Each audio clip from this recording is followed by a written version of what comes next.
In front of me is Xiaomi 13T Pro, and today I would like to show you how you can select and add photos to text message.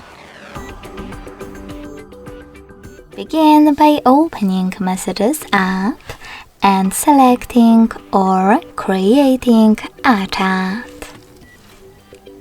When you're done, click on this little icon with a camera and a photo at the bottom left corner and click on your photos right away. If you want to, you can always choose Folders section instead. And you look for your photos, over here. You can click on Images filter at the top. Tap on one of those apps, or click on those three lines at the top left corner to access one of those sources. When you're ready, just hold your file that you wish to add and tap on Select at the top right corner.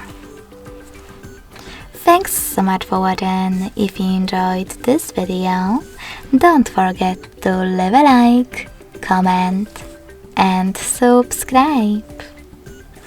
Bye!